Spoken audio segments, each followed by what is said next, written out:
आधे से ज्यादा क्राइम घर में रहने वाली स्त्री रोक सकती है। घर में रहने वाली नारी, घर में रहने वाली एक महिला दुनिया में होने वाले आधे से ज्यादा क्राइम को रोक सकती है। कैसे रोकेगी? अपने पति को अच्छा उपदेश देकर, उसको समझाकर, अपने बेटे को अच्छा संस्कार देकर, अपनी बेटी को अच्छा ज्ञान देकर, अपने ससुर को अच्छा ज्ञान देकर, अपने पिता को अच्छा उपदेश देकर, अपने भाई को अच्छा ज्ञान देकर, उपदेश देकर। दुनिया में किसी सरकार की इतनी सामर्थ्यता नहीं है जो क्राइम को रोक सके। क्राइम को केवल एक रोक सकती है, वो घर की केवल नारी होती है जो अच्छे संस्कारों से इन क्राइम को रोक सके। एक कथा बचपन में पढ़ने को मिली थी, शायद हमें उम्मीद है कि आपने छत्तीसगढ़ वासियों ने भी इस कथा को जरूर पढ़ा होगा। हमने पढ़ा है अपने बचपन में, तो तुमने भी पढ़ा होगा। कथा सुनने को मिली थी, पढ़ने को मिली थी।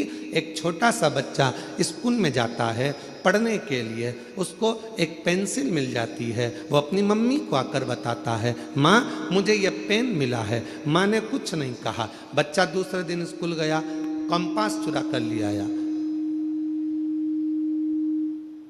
पेन का जो बॉक्स होता है बच्चा वो चुरा कर लेकर आ गया। माँ से कहा, माँ मैं आज बॉक्स लेकर आया हूँ। माँ ने कुछ नहीं कहा। थोड़े दिन बाद बच्चा एक किताब चुरा कर ले आया। माँ ने कुछ नहीं कहा। फिर बच्चा कॉपी चुरा कर लाया। माँ ने कुछ नहीं कहा। वो बच्चा धीरे धीरे धीरे धीरे धीरे धीरे एक नामी चोर बन गया। चोर बनकर एक दिन पकड़ा गया, थाने में बंद हुआ। पुलिस वालों ने उसको खूब मारा, अंदर बंद कर दिया। और बंद करने के बाद आखिरी में जज के सामने उसको खड़ा करा गया और उसको मृत्यु दंड की सजा मिल गई। मृत्यु दंड की जब सजा मिली तो उससे पूछा गया, तेरी अंतिम इच्छा क्या है? उसने कहा, मैं अपनी माँ के कानों में कुछ कहना चाहता हूँ, बस अंतिम इच्छा मेरी ये है। उसकी माता को बुलाया गया। उसके मरने के पहले जब माँ आई, उसकी माँ के कानों के अंदर उसने कुछ कहना चाहा। जाओ, तुम्हारा बेटा तुम्हारे कानों में कुछ कहना चाहता है।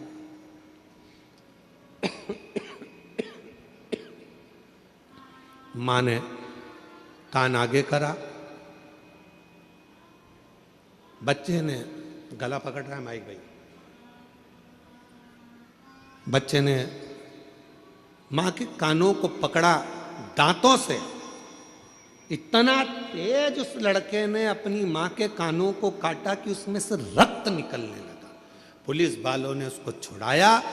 मुश्किल से वो कान दांतों से छूटा। आखिरी में पुलिस वालों ने पूछा कि ये तेरी माँ है और तूने इसको दांतों से काट दिया? तो कहा, आज सूली पर चढ़ाने वाली भी ये मेरी माँ है। जिस दिन मैं पहली बार चोरी कर कर आया था, मेरी माँ मेरे गाल पर थप्पड़ मार देती तो शायद आज मुझे फांसी की सजा नहीं मिलती। आज मुझे फांसी की सजा नहीं मिलती। दुनिया में कोई ऐसी सरकार नहीं है जो क्राइम को रोक सके। क्राइम को अगर रोक सकती है तो वो घर की नारी रोक सकती है।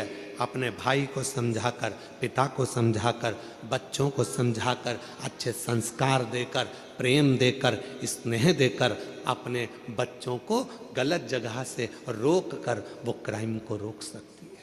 केवल एक स्त्री, केवल एक नारी।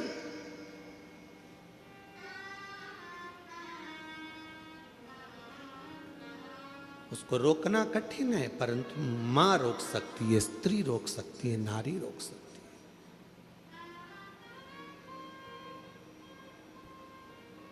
कितना विचित्र प्रसंग है। विनायक का सिर किसने काटा था? जम के बोलो जरा। गणेश जी का सिर किसने काटा था? शंकर भगवान। किसका सिर लगाया फिर बाद में? हाथी का। जब हाथी का सिर लग गया गणेश जी को, उनके बहुत सारे बेस्ट फ्रेंड हुए, उनके बहुत सारे दोस्त हुए। उन्होंने उनको भरना प्रारंभ करा, तेरा पिताजी है, तेरा सिर काट कर तेरे को हाथी का सिर लगा दिया, इंसान का लगा देते, मनुष्य का लगा देते, कैसा तेरा स्वरूप बना दिया। लोगों ने भड़काया। गणेश जी गुस्से में लाल होकर अपनी माता के पास गए। माँ, मेरे पिताजी ने मेरा सिर काट दिया, मेरे पिताजी ने मेरे साथ ऐसा किया, हाथी का मुख लगा दिया। कितना विद्रोह भरा था गणेश जी के अंदर कि तेरे पिताजी ने तेरा सिर काटा, हाथी का सिर लगा दिया। फिर माँ ने समझाया, बेटा तेरे पिताजी साधारण नहीं है, उनने बहुत सोचा होगा, उनको मालूम है कि दुनिया में सब कुछ हो सकता है पर कोई लंबोदर नहीं हो सकता है, इसलिए तुझे लंबोदर बना दिया। माँ ने समझाया। फिर दूसरी बार बारी आई। कार्तिकेय को बैठने के लिए मोर मिल गया, शिव जी को बैठने के लिए नंदी मिल गए, माँ जगत जननी को बैठने के लिए शेर मिल गया, सारे देवी देवता अच्छे अच्छे वाहन पर बैठ गए। आखिरी में गणेश जी को छोटा सा चूहा दे दिया। फिर दोस्तों ने भर दिया।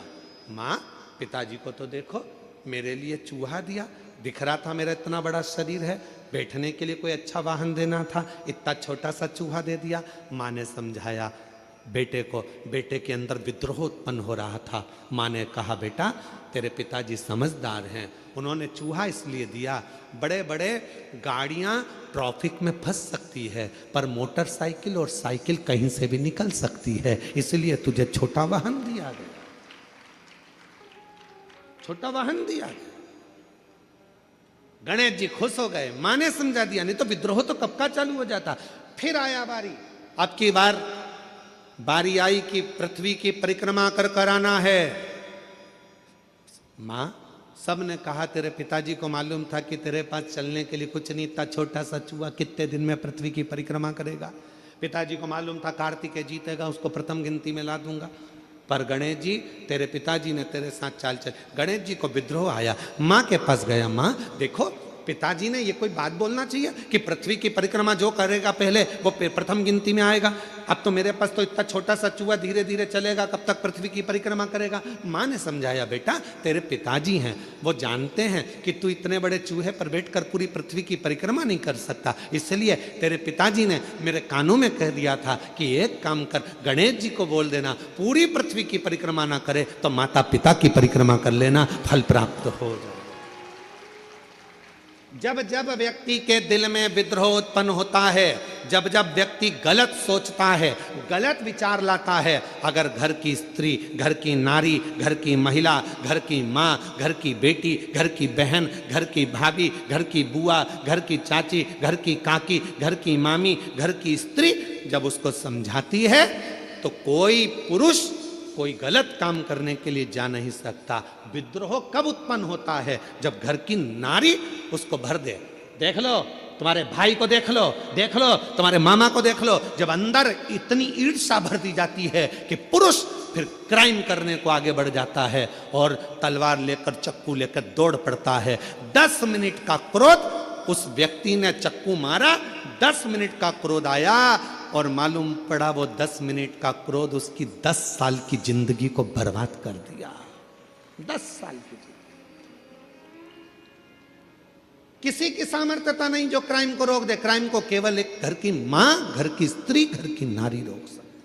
अच्छे संस्कारों से, अच्छे विचारों से, अच्छी सोच से, अच्छे भाव से। और मत बुरे कर्म कर बंदे वरना